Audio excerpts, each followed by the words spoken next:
All, welcome back to my channel. అందరూ ఎలా ఉన్నారు? నేనైతే చాలా బాగున్నాను. ఆఫ్టర్ ఎ లాంగ్ టైం ఒక మంచి వీడియోతో మీ అందరి ముందుకైతే వచ్చేసాను. ఎప్పుడు ఒకేలాగా కాకుండా ఈసారి అయితే కొంచెం డిఫరెంట్గా చికెన్ బిర్యానీ చేస్తున్నాను. అదేంటి అంటే చికెన్ దొన్నె బిర్యానీ. ఇంకా ఎక్కువ లేట్ చేయకుండా వీడియోలోకి వెళ్ళిపోదాం. ఇక్కడ మేమైతే 1 kg చికెన్ తీసుకున్నాము. దాన్ని బాగా వాష్ చేసి పెట్టుకొని మసాలా పట్టించి ఒక 1 hour అయితే ఫ్రిడ్జ్లో పెట్టేసుకోవాలి. ఇక్కడైతే మసాలా పేస్ట్ని యాడ్ చేస్తున్నాను కదా, అందులో ఏమేమి యాడ్ చేశానంటే కర్డ్, ఉప్పు, కారం, గరం మసాలా, పసుపు ఇవన్నీ వేసి బాగా ఒక థిక్ పేస్ట్ లాగా మిక్స్ చేసుకోవాలి. ఆ మసాలాను తీసుకొచ్చి మనం చికెన్కి బాగా కోట్ చేసేసుకోవాలి. బాగా మిక్స్ చేసేసి 1 hour అయితే ఫ్రిడ్జ్లో పెట్టేసుకోవాలి. ఈ చికెన్ దొన్నె బిర్యానీ అయితే నేను మా తమ్ముడు కలిసి ప్రిపేర్ చేస్తున్నాము. సో ఇక్కడైతే చికెన్ని మొత్తం వాడు బాగా మ్యారినేట్ చేసేసాడు. ఇది వచ్చేసి మెయిన్ ఇంగ్రీడియంట్ అనమాట. మనమైతే ఈ చికెన్ దొన్నె బిర్యానీ చిట్టి ముత్యాల రైస్తో చేసుకుంటేనే టేస్ట్ అయితే చాలా బాగుంటుంది. అండ్ ఈ బియ్యం అయితే అసలు ప్యాకెట్ ఓపెన్ చేసిన వెంటనే ఒక మంచి స్మెల్ అయితే వస్తుంది. ఈ చిట్టి ముత్యాల రైస్ని ఒక 1/2 hour వాష్ చేసి పక్కన పెట్టేసుకోవాలి. ఇప్పుడైతే మనం బిర్యానీ మసాలా ప్రిపేర్ చేసుకోవాలి. ఇక్కడైతే చూస్తున్నారు కదా, నేను మిరియాలు, ఇలాచి, లవంగాలు, చెక్క ఇవైతే తీసుకున్నాను. ఒక గిన్నెలో కొంచెం ఆయిల్ యాడ్ చేసుకొని దాంట్లో ఈ మసాలాస్ అన్ని 1 minute మాత్రమే ఫ్రై చేసుకోవాలి. మసాలాస్ ఫ్రై అయిన తర్వాత దాంట్లోనే ఆనియన్స్ కూడా యాడ్ చేసుకొని ఫ్రై చేసుకోవాలి.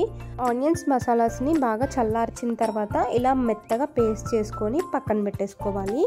ఇప్పుడైతే నెక్స్ట్ ఆనియన్స్ ఫ్రై చేసుకున్నాం కదా, అదే గిన్నెలో కొంచెం ఆయిల్ ఉంటుంది. దాంట్లోనే గ్రీన్ చిల్లీస్, మెంతి కూర, పుదీనా, కొత్తిమీర ఈ 3 అయితే వేసేసుకొని బాగా ఫ్రై చేసుకోవాలి. ఇక్కడ మాకైతే మెంతికూర లేదు కాబట్టి మేము జస్ట్ పుదీనా ఇంకా కొత్తిమీర అయితే యాడ్ చేసుకొని బాగా ఫ్రై చేసేసుకుంటున్నాము. పుదీనా స్మెల్ అంతా పోయే వరకు మంచిగా ఫ్రై చేసుకొని పక్కన పెట్టేసుకోవాలి. ఇలా ఫ్రై చేసుకున్న దాన్ని చల్లార్చిన తర్వాత మళ్ళీ పేస్ట్ చేసి పెట్టేసుకోవాలన్నమాట. ఇప్పుడు చూసారా, ఇది ఆనియన్ మసాలా పేస్ట్ అండ్ ఇది గ్రీన్ చిల్లీస్, కొత్తిమీర, పుదీనా పేస్ట్ అనమాట. రెండు మిక్సీ పట్టేసుకొని పక్కన పెట్టేసుకుంటే మనకి హాఫ్ ఆఫ్ ద బిర్యానీ అయిపోయినట్టే.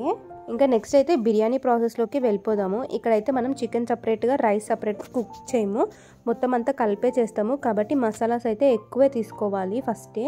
ఇక్కడ నేను చూపిస్తున్నాను కదా, ఈ మసాలాస్ అన్నీ కొంచెం ఎక్కువ క్వాంటిటీలో తీసుకోండి. దాని తర్వాత స్టవ్ పైన అయితే ఒక ప్యాన్ పెట్టేసుకొని దాంట్లో ఆయిల్ ఇంకా గీ కొంచెం వేడెక్కిన తర్వాత మనం మసాలాస్ అన్నీ యాడ్ చేసేసుకొని ఒక 1 minute ఫ్రై చేసుకోవాలి. నెక్స్ట్ అయితే ఇంకా సన్నగా కట్ చేసుకున్న ఆనియన్స్ కూడా వేసుకొని అవి బ్రౌన్ కలర్ వచ్చేంత వరకు బాగా ఫ్రై చేసుకోవాలి. ఆనియన్స్ అయితే కొంచెం ఫ్రై అయిన తర్వాత దాంట్లో మనం అల్లం వెల్లుల్లి పేస్ట్ కూడా యాడ్ చేసుకోవాలి. ఇప్పుడు ఇదంతా బాగా స్మెల్ అంతా పోయేంత వరకు బాగా ఫ్రై చేసేసుకోవాలి. మేమైతే ఇక్కడ అల్లం వెల్లుల్లి పేస్ట్ అప్పుడే దంపుకున్నాము. దీంట్లో కొంచెం సాల్ట్ వేస్తే తొందరగా ఫ్రై అయిపోతాయి అన్నమాట. నెక్స్ట్ అయితే మనం ముందే మ్యారినేట్ చేసి పెట్టుకున్నాం కదా చికెన్ని, అదైతే ఇక్కడ యాడ్ చేసేస్తున్నాం మేము. చికెన్ యాడ్ చేసిన తర్వాత బాగా మిక్స్ చేసుకోవాలి, సో దట్ ఆయిల్ అనేది బాగా పట్టిద్ది అనమాట. ఇంకా మూత పెట్టేసుకొని కుక్ చేసుకుంటూ ఉండాలి. అబ్బా, మూత తీసిన వెంటనే ఎంత మంచి స్మెల్ వస్తుందో.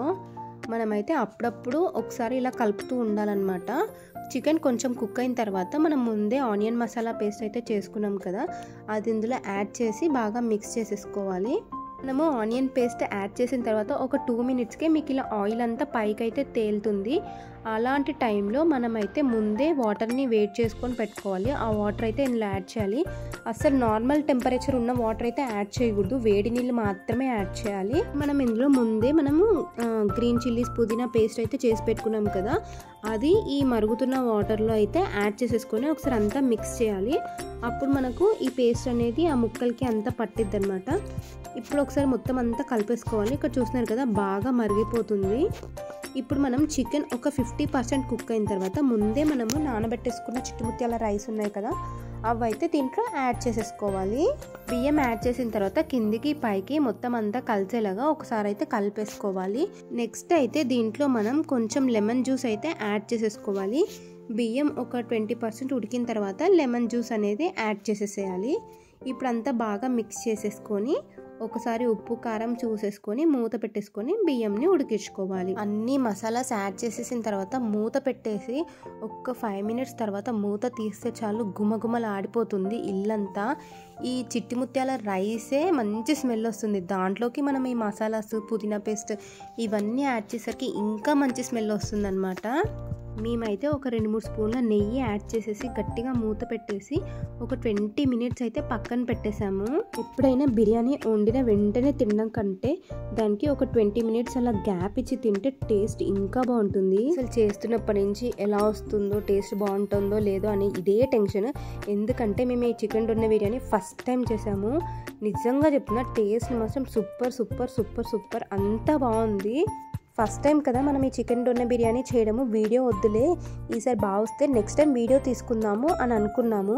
సో మనకన్నా గుర్తుండాలి కదా ఎలా చేసామో అనేసి ఒక చిన్న వీడియో అయితే తీసుకున్నాము. టేస్ట్ అయితే సేమ్ రెస్టారెంట్లో తిన్న ఫీలే వచ్చింది మాకు, అంత బాగుంది. అండ్ వీడియో కూడా బాగానే వచ్చింది అని అనుకుంటున్నాము. మీకు ఈ వీడియో నచ్చితే ప్లీజ్ మర్చిపోకుండా నా ఛానల్ని లైక్ చేయండి, షేర్ చేయండి అండ్ సబ్స్క్రైబ్ చేసుకోండి.